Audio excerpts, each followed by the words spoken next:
Evening, everyone. So today we're going to be talking about how to attract talent in a disruptive landscape. I think this is such an interesting topic. It comes up time and time again when we talk to entrepreneurs. I can't think of a single business that is scaling currently that isn't talking about how do we find the right people, how can we find ops staff, how can we find talent, how can we find tech people. I mean, even if you just walk down the high streets in London right now, every single business has hiring, please. We're looking for people in their windows. So it seems to be that the hot button issue, like on everyone's lips. So I'd like to introduce our panel. I'll start with Logan.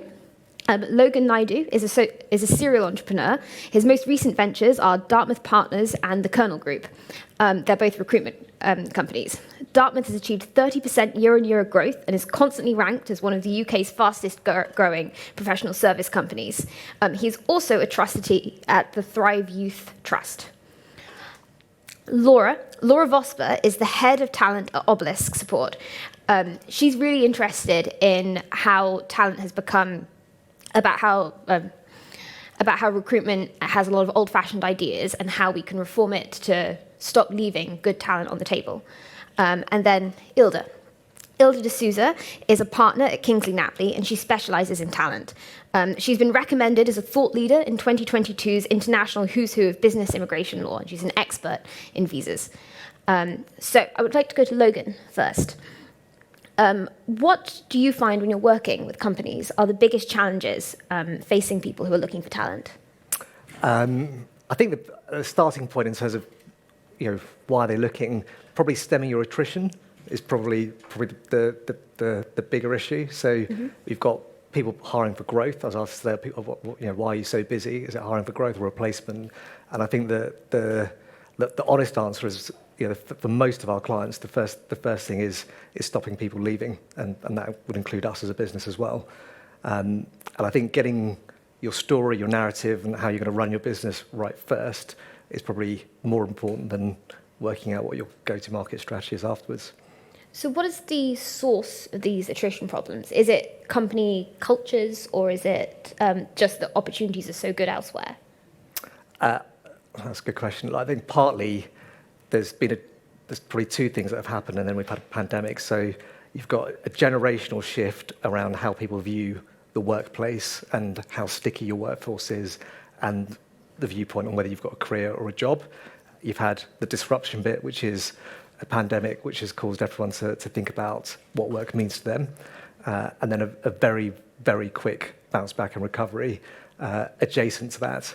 And I think all of that's going on, and most of us who are running businesses are slightly on the back foot, just trying to adjust to it, and probably feel like we're playing catch up all the time. Alongside that, I'm guessing most of the businesses here are not in some of the ones that have been hardest hit. So we're enjoying what's been a good run for the last 18 months, while still feeling that if I had more people, I'd be doing better. Thanks.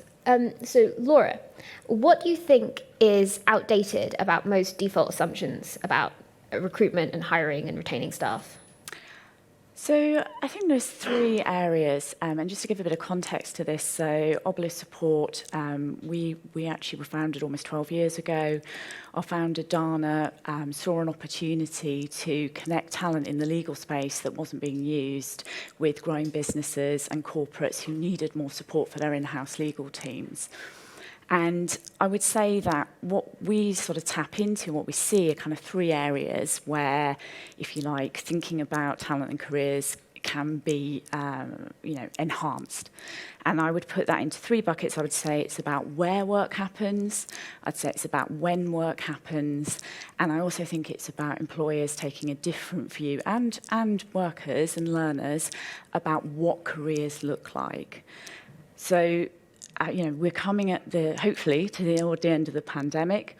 We've seen businesses of all shapes and sizes tapping into technology and challenging where work has to happen. And, the legal industry traditionally has been fairly resistant to this. And yet actually work happened, work got done, we learnt, we grew, essentially work kept going. So I think we can all push ourselves to think more creatively about where work happens and how we use technology. I think where we have greater strides to take is to think about also when work happens. For a lot, not all, but for a lot of roles, there is scope to think about whether the traditional working day needs to exist in the same way. And indeed, for lots of people now working in a global economy, actually the kind of the set kind of 9 till 5:30 or 9 till 8, whatever it might be, it just isn't relevant anymore, it isn't necessary anymore. And that gives us a great opportunity, along with technology and along with role design, to think about how do we make work more accessible for more people who, for whatever reason, don't want that traditional working pattern.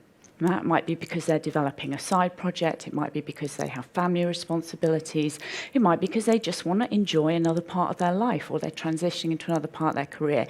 Let's think creatively and tap into all of that talent that previously hasn't been fully utilised.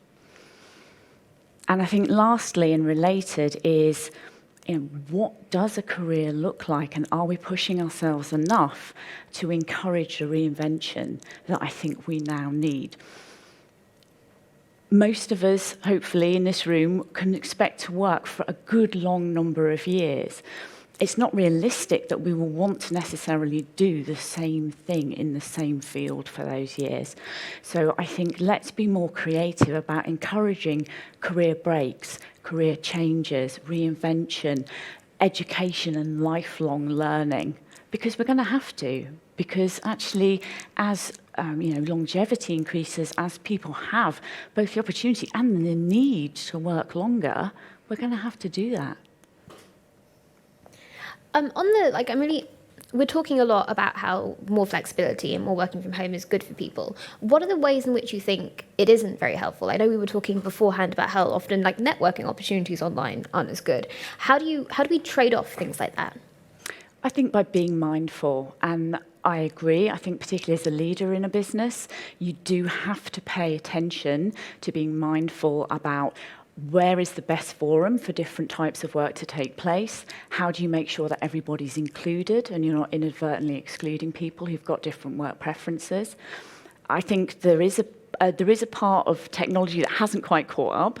So I think you were saying earlier, things like some of the chat rooms for online events, we're not quite used to that yet. We're not quite, I don't know, maybe I'm speaking for everybody unfairly here, but I'm not quite there with the whole building an avatar and kind of sending my avatar off to network on the screen. That said, look at the pace at which technology is changing. So I think there will be opportunities in the future to engage more online. I also think it's about being mindful about what's the best work to do in a face-to-face setting. And some of that is networking and collaboration and idea sharing. So then how do you work within the constraints you have to make that happen? I was fully in the dinosaur camp, saying that it's not great for training people. It's particularly not good for juniors. Serendipity doesn't happen. Being pulled into meetings, and then in a hybrid working environment, communication is difficult and frustrating, particularly when you want to move fast and you're leaving multiple messages for various people saying, I need an answer. And I'm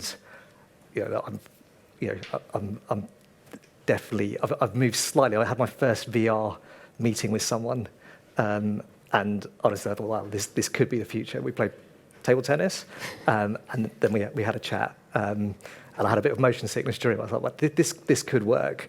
But I think at this stage, and I'm still pretty analog on it, I think that there's so much we miss through some of the rhythms and patterns of how we did work pre-pandemic.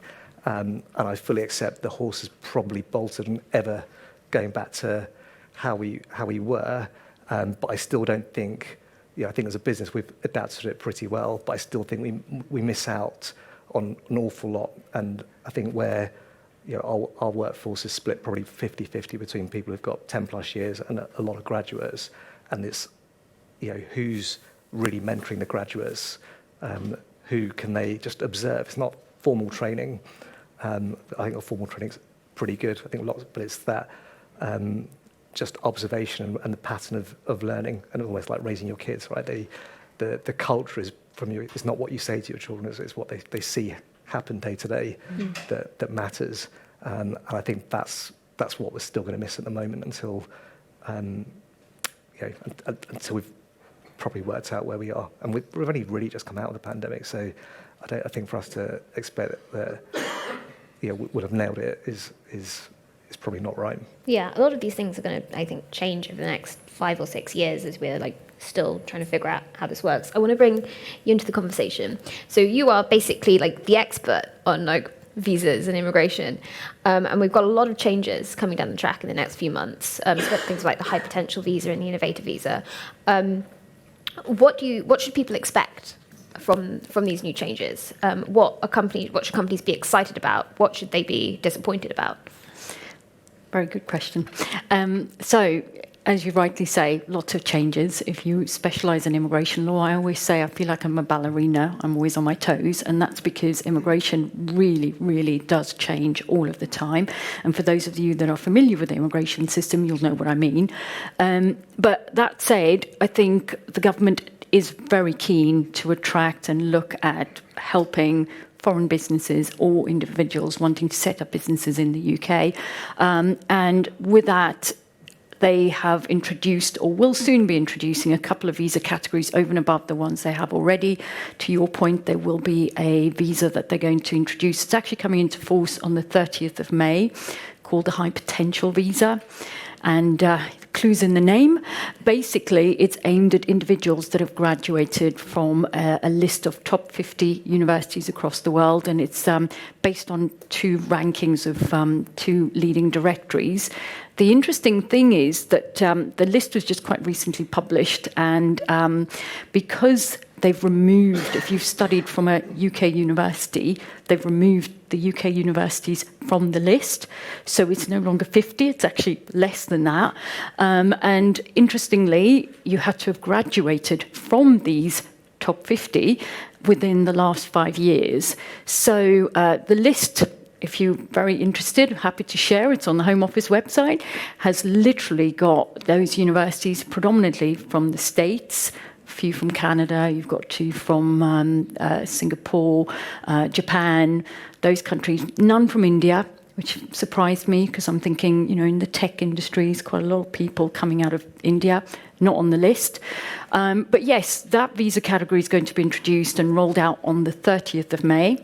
The benefit, I would say, of the visa is that if you are lucky enough to be on this top 50 list, bearing in mind that if you come from a UK uni, you're not on that list, basically you apply for this visa from overseas and you show you've graduated within the last 5 years from date of application, and the government will then give you a 2-year visa if you've completed a degree, at either bachelor or master's, and if you've done a PhD, they give you a 3-year visa. Now, the benefit of the visa is that you are effectively allowed to work for anyone, so you're self-sponsored. But at the end of a 2-year or a 3-year, you're stuck. You can't extend your visa. So you basically got to find a category that you can kind of attach yourself to if you want to stay beyond that period. But at least it gets you a foot in the door. So that's a good thing. What I don't quite understand is why are the UK unis not on that list? And I tell myself that the reason for that is because the government rolled out what they call a graduate visa for foreign students studying at UK universities. So if you're at, Cambridge, Oxford, Imperial, basically you get a student visa, and when you're about to graduate or within 3 months of graduating, you can then apply for a graduate visa, and then that gives you a 2-year visa. If you've done a postgrad degree or PhD, it's a 3-year. And then in that time, you can work in the UK. So I think that's the possible reasoning, although time will tell, why they didn't put UK unis on that top 50 list. It's a shame, because you may have had students who did graduate from a UK uni, chose not to exercise their right for a graduate visa, left the UK, now want to come back, but can't under this high potential visa, which, as far as I'm concerned, is a real shame. But yes, pros and cons, because you can self-sponsor, if you like. So that's a visa coming our way. There is also another visa that will be introduced in August, and it's called a scale-up visa. It's really because our Chancellor, Rishi Sunak, is very much about looking at businesses that are scalable. And in fact, I think in the budget speech of last year, I think it was the autumn speech, if my memory serves me right, he actually quoted your report from the Entrepreneurs Network, looking at the value of immigrant founders and what they've brought to businesses generally in the UK. And so at the moment, they've not published a lot of information on the scale-up visa. Suffice to say, it'll come into force in August of this year. And in a nutshell, what they are saying is that if you have 10 individuals you've hired at the beginning of the 3-year period, and within the next 3 years, your turnover or staff will increase by 20%, then you can qualify to apply for this scale-up license and then sponsor individuals on the scale-up visa. But minimum salaries are going to be 33,000. But there's going to be benefits because you could sponsor an individual, they work for you for 6 months, and after that they could, should they so choose, become self-employed. But again, we're waiting for the government for them to publish full details on how exactly that's going to work in practice. So we can tell our clients, yes, if you are a scalable business, there's a benefit, versus sticking with the categories we have at the moment, which really is your typical, you're an employer, you apply for what we call a sponsor license. It's a skilled worker sponsor license, and it allows the employer to sponsor a work permit so that you can come to the UK, but you are employer bound and meet certain key criteria on skills and so on in a certain salary level, which seems to be the typical visa that most individuals go for. So I think the key, though, is, it's not that the UK isn't trying. I think it's about what works for you as an organisation, for you to attract the staff, because ultimately the feedback I get from my clients, I act for quite a lot of corporates, startups, your SMEs, is that it's fantastic if I can recruit from within the UK because government fees are expensive, but I do want to find excellent talent from abroad. But of course, government fees, if you start adding it all up, even if the role is on what we call a shortage occupation, because they recognise there's not enough people in the UK to do those roles. So quite a lot of IT roles are on the shortage occupation. Government fees add up because if you're sponsoring 1 or 2 people, it's not cheap. And that's the issue at the end of the day that I think employers are grappling with. Not to mention that you are almost entering into a marriage with immigration because you're signing up and saying, I'm going to abide by certain compliance obligations for the lifetime of this license. And you've got to make sure you stay compliant, because if you don't, there could be severe consequences. And I think that's the issue. This is why I'm saying, being a corporate immigration lawyer, you are almost like a ballerina. You're always on your toes because it keeps changing and you've got to make sure. So I feel it for employers because my job is to keep employers informed. But if you as a business, you're responsible for tax, you're responsible for everything else, it's quite a lot to kind of manage and keep all those plates kind of juggling all at one time. Thank you. I'd like to open up to questions now. So, yeah. I think one of the hot topics, I think, is salaries, and really off the scale at the moment.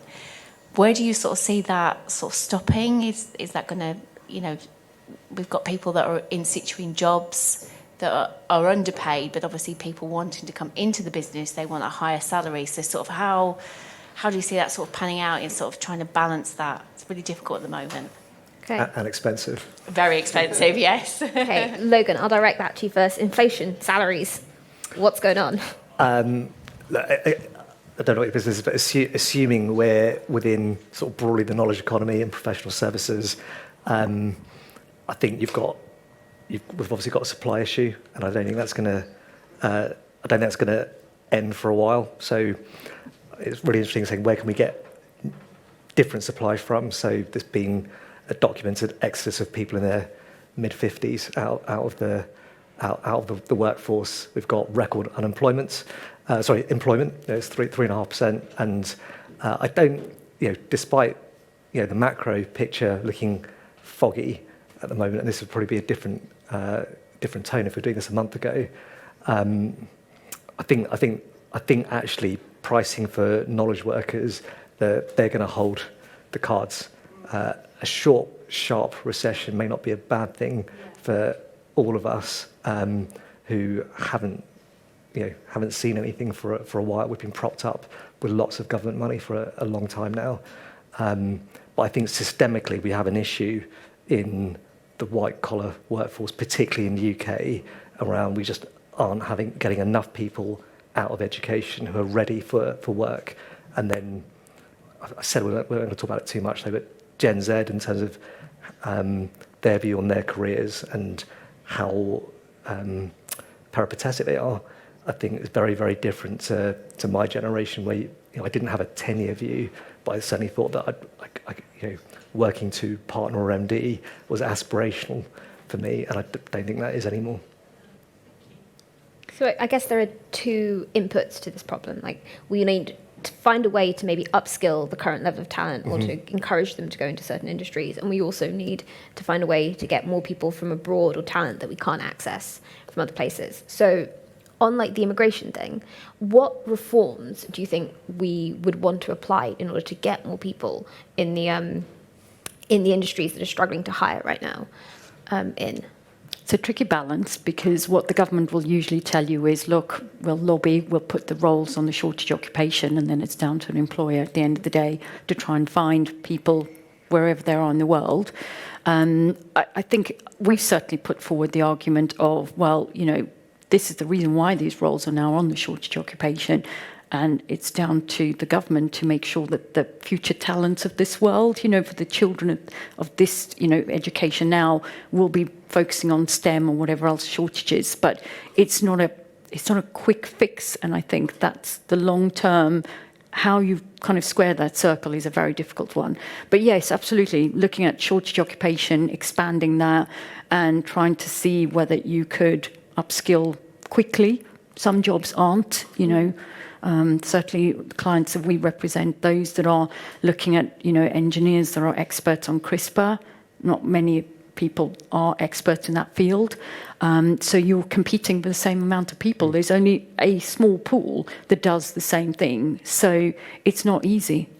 So if we're looking at skills and upskilling the current people that we already have, what are your ideas, either of you, on that? So I think there's a few strands that come into play. I think there's a mindset. So as an employer, there's being open. How could I support this candidate who might not have everything that I need right now, but how can I help that person grow? Where do they want to go? Where have they come from? What could they be bringing that I'm not expecting that actually is going to add value to my business? I think as well as that, there's also obviously the government input to this. So there's how we think about building skills programs and the government and employers working together to understand what those skills are, how we tap into, we have things like the apprenticeship levy, we have the FE sector that actually has seen its funding reduce over recent years, but could be a fantastic way of bringing more skills and helping people into qualification pathways that take them further into tertiary education. There are lots of options, I think, for smaller businesses as well as for big corporates to tap into some of these funding programs, to think creatively, can I achieve things in 4 days of work and 1 day of somebody being training through an apprenticeship, training through, studying remotely, etc. Again, technology has a part to play here. You can tap into a lot of knowledge and a lot of information sharing that you just couldn't, kind of even as much as 5 years ago. So it's being a bit creative, I think, as well, and having that open mindset.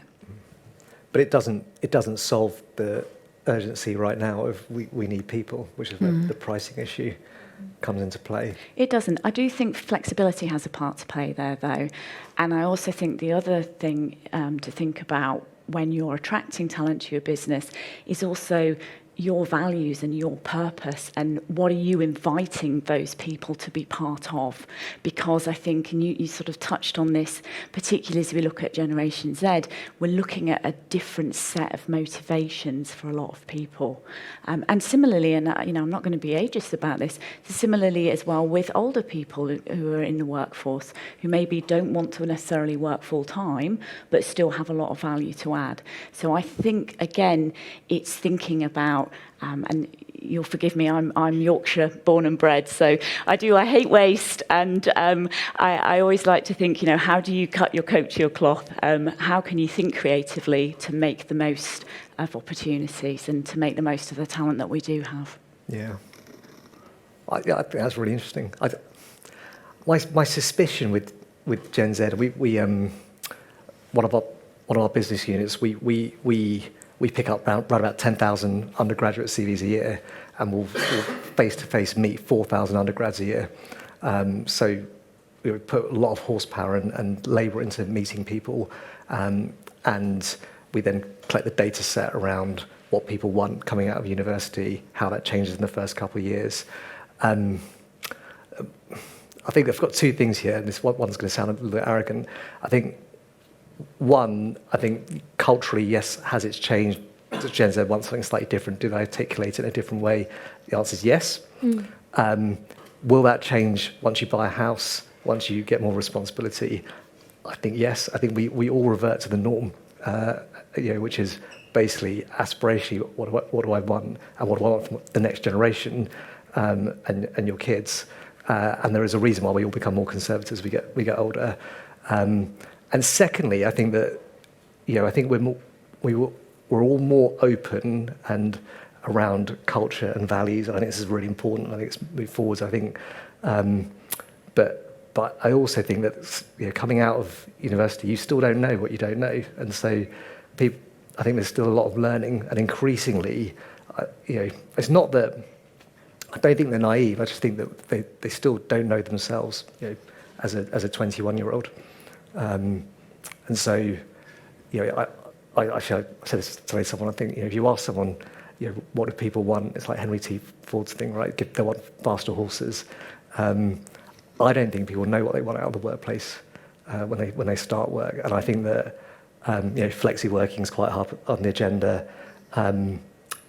The mission of the organisation is very high up on the agenda. I think people have said a lot of recent survey, salary one, and these grads are earning a lot of money that we're placing. Then mission of the organisation, my suspicion is within 2 years, salaries that they've kind of bracketed into what they're going to earn. It's about career opportunity, aspiration, and how do I go forwards and what do I learn. And I don't think that's changed massively in the last 15 years. I think the idea of human flourishing as an individual hasn't really changed massively. Mm. I do actually remember seeing an interesting study on this, which is that you hire more conscientious workers if you promise job growth and career opportunities rather than high salaries, which I think is an interesting finding. Yes, Katrina. I just wanted to ask the question about university, because it feels like university is very expensive now. And you've said yourself, people are coming out of university without the skills or knowledge about what they want to go into. And I just wonder, do we see a shift in the kind of recruitment expectation that somebody will have a degree and will have studied something specific and then probably either not go into an industry that's anything to do with that, or have spent the time doing maybe other extracurricular stuff. So, what's your view on the future of kind of degrees and how important those are, and are there any other things that might be more valuable or equally valuable at the entry point into someone's career? I'll direct that to Laura first. Thank you. So I think that I think you make a very good point in terms of the expense and the investment that people make into university now, going in as 18-year-olds. I think the UK system does ask you to make some choices and narrow yourself down really very early on in your life. And again, I'm a massive fan of the 100-Year Life by Linda Grattan and Andrew Scott. And they kind of talk about, as our lifespan expands, how much time are we going to need to spend at different stages? And actually, maybe we are going to evolve to spending more time in the early part of our year, as you were saying, Logan, the early part of our career, to actually investigate what do we enjoy, what are we good at? And actually being narrowed down into that first degree so early doesn't necessarily massively help with that. I am heartened to see things like the degree apprenticeships that have been launched. I think these are fantastic opportunities for people to learn as they earn and as they work. I think they've got a really useful part to play in terms of social mobility across the country. And I think, again, in terms of people then really understanding what they want and where they want to go on to, to graduate having spent 4 years in an organisation, building your network, actually working, have your degree and not have that student debt. I mean, that's a fantastic offer. And I hope to see more employers embracing that. We're seeing that growing in the legal industry. I think it's a fantastic opportunity.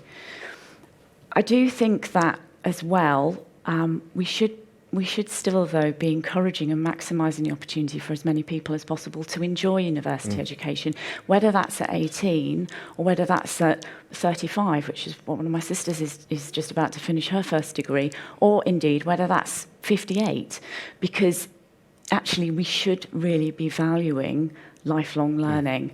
And one of the exciting opportunities, I think, with technology in the education space is how can we chunk up some of that learning? Do we have to do everything in the traditional 3-year degree format? Actually, are there some things we can do in terms of distance learning, in terms of credit-based learning, where we maybe in the future we're not as focused on that first degree?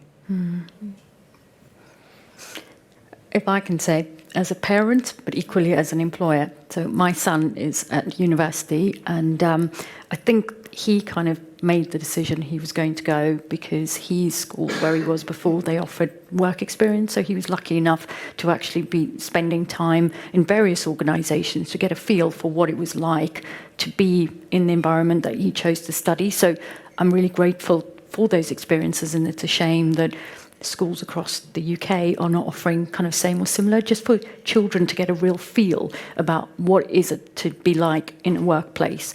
And based on that, he made a decision to go to university. Yes, saddled with a debt, but at the same time knowing that that's what he wants to do based on, I appreciate, small pieces of work experience. But for him, at the end of the day, it was something that he's happy to do because he's got a taste of what I think real life will look like, I hope.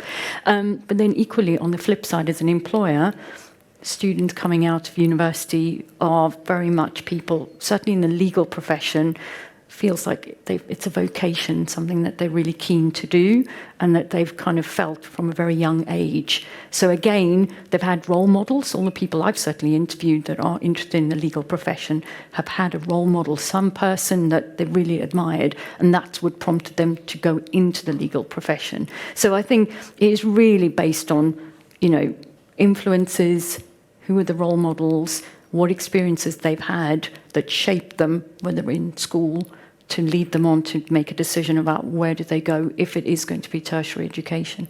And there's still, unless I'm wrong, I think there's still a graduate premium, isn't there, over the lifetime of your career by having a degree.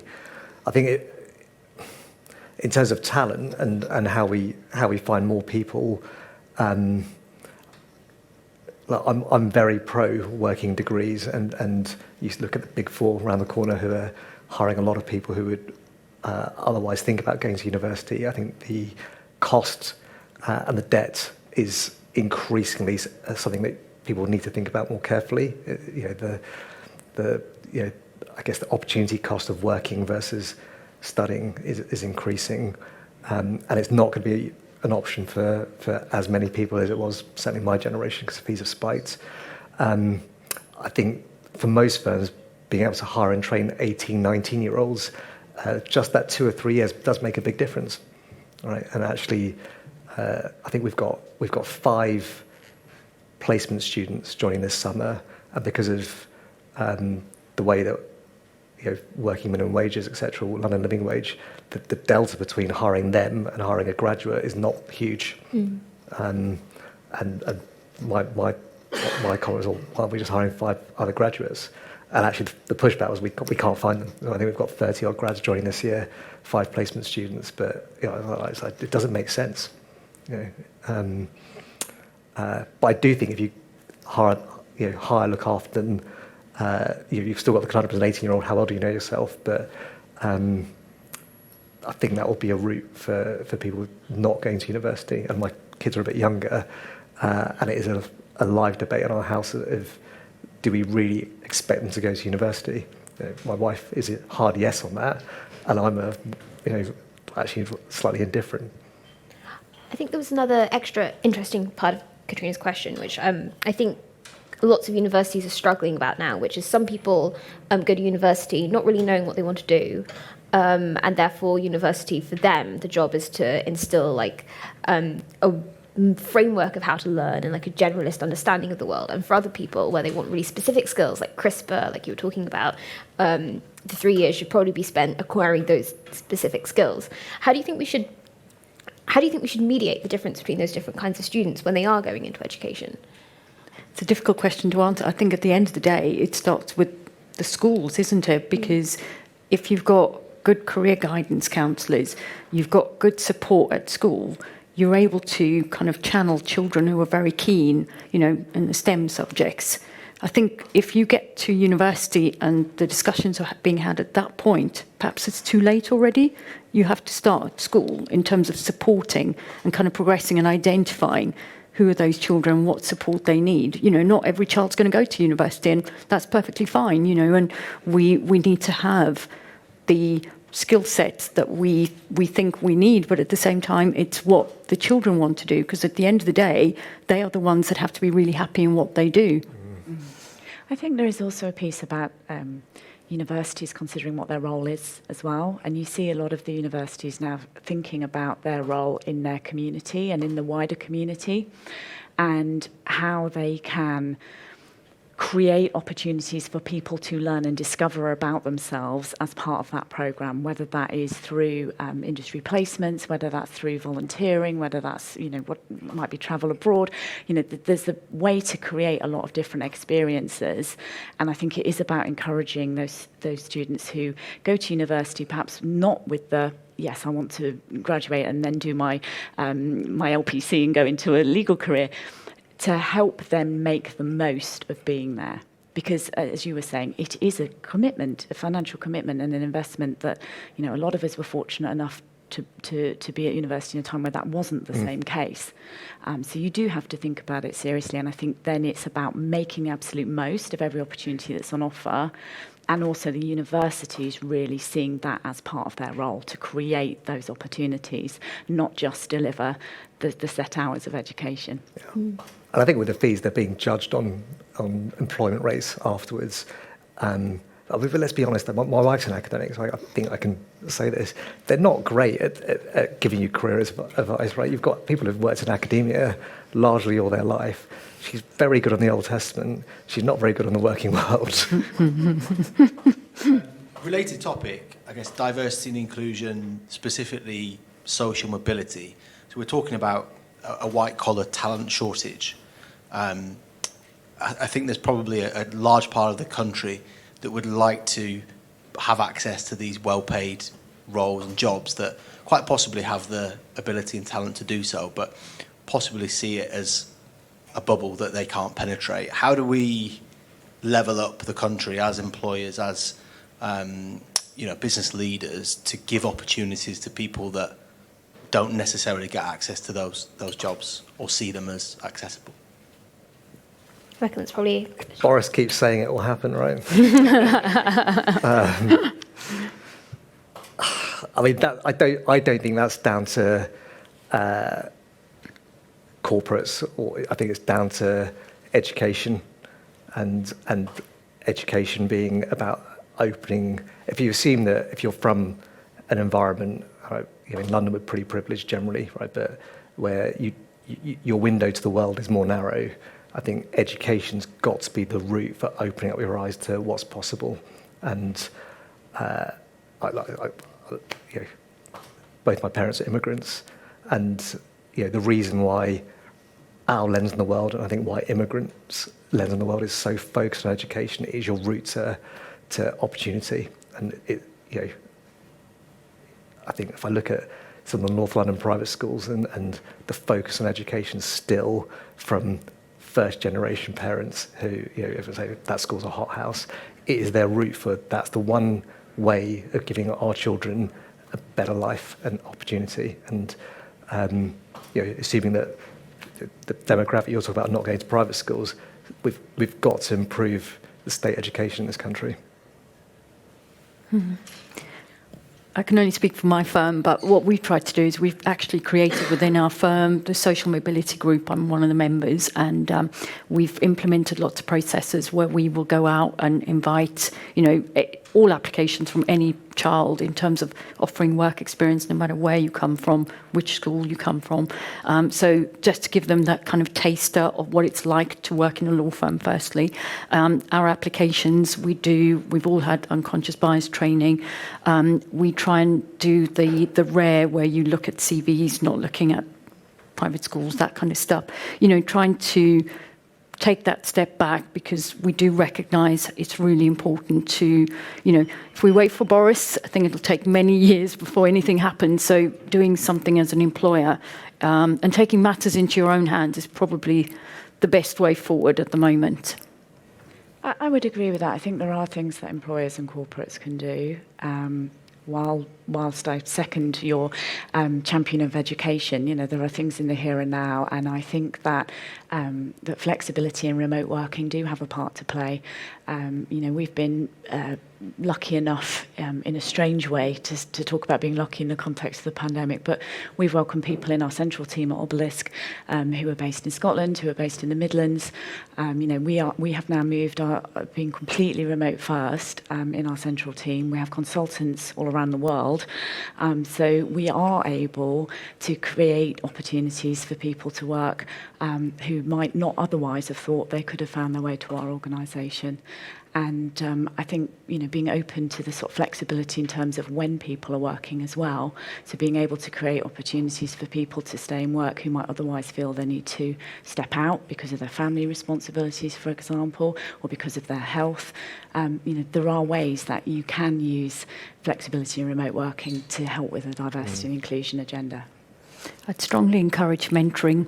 There's lots of organisations at the moment. Social Mobility Foundation is really good with that kind of thing, where you as an employer can sign up, and they offer all of there's support, and you basically get to work with them in terms of improving, you know, what it is. We're working with them at the moment. So it does start with the employer also playing their part. First, recognising what you want to do, and then partnering up with one organisation or multiple if you think. But we certainly are working with the Social Mobility Foundation on that point. Mm. I think there's no question that firms have woken up to what they need to do. But I think we're tinkering in the margins on this, because even once they're hired in, then embedding them feeling at home, flourishing within the workplace, they're one or two steps behind everyone else who all look, all sound the same. And yeah, I think there's still so much more work to be done before it is anywhere near a level playing field. And we're years away from it, decades away from it, to be honest. You know, which I think it's really noble that firms are trying harder, but you know, it's I think the starting point for a lot of people who come from different backgrounds is difficult. There other questions? We have a question online here from Fifi. This is to the whole panel. Do you see corporates abolishing degree requirements for hiring and retaining talent anytime soon? I think in the legal profession, there's a requirement that you have to have a degree in order to qualify. Whether that will change, I can't see that happening. You know, so I think certainly in the legal profession, the answer will be no. Can't about- speak for the others. What are you finding at Obelisk?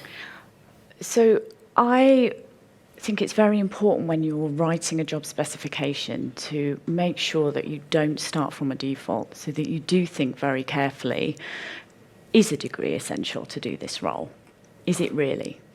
And I think actually when you really ask yourself that question, it becomes apparent that yes, it is for some roles. There are certain professional qualifications, for example, as you say, Ilda, that are expected, but also it's not for an awful lot of other roles. So I think it is time to start thinking, are we creating a barrier that we don't need? What do you think? No. No? No, you think they're going to stick around? I think people still hire in their own image, and you play it safe. And for the large part of profession, so I'm not talking about the big four, which I think is slightly different, and law firms slightly different. But if you look at investment banking, most professional services, they're hiring people that look and sound similar. I saw a fund recently, they still have a recruitment process of going down to the colleges that they went to at Oxford and Cambridge. It's still pretty archaic. I think firms that need to suck up and hoover up bigger pools of talent, so the big four, it's slightly different. And they can be broader. They've got probably better infrastructure to gather people in. If you look at who's being made partner, every year, they look like the partners that are already partners. So, I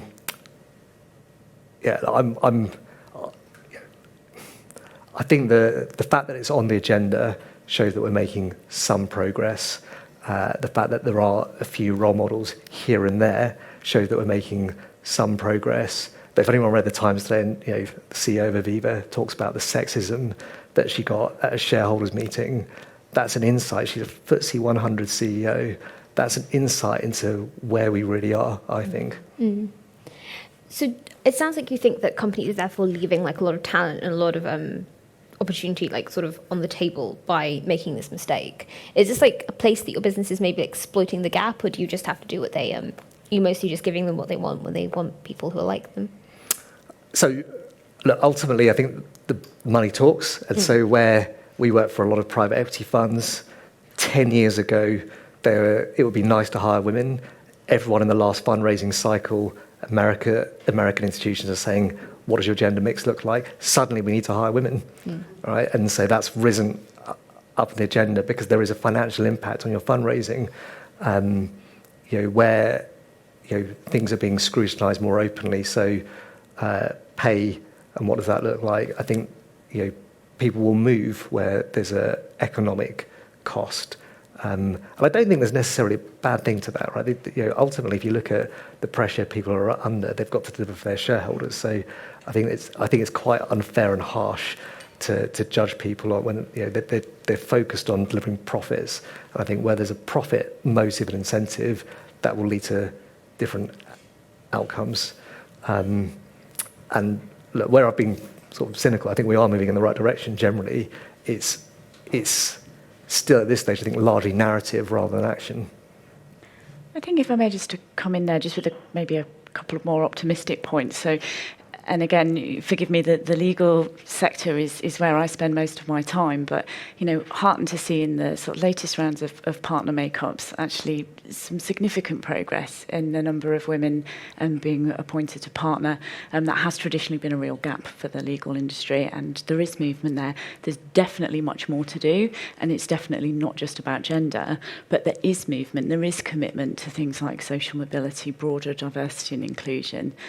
And I think as well, to your point around the sort of FTSE 100, we are seeing increasing shareholder activism that is looking at the ESG agenda, that is looking actually at the bigger purpose as well as the profit purpose, and how you balance those two. And I think it's going to be really interesting over the next 5 years to see how that debate plays out, and to see perhaps how, as we digest having been through the pandemic, how perhaps some of our thinking's changing at structural and organisational levels as well as individuals.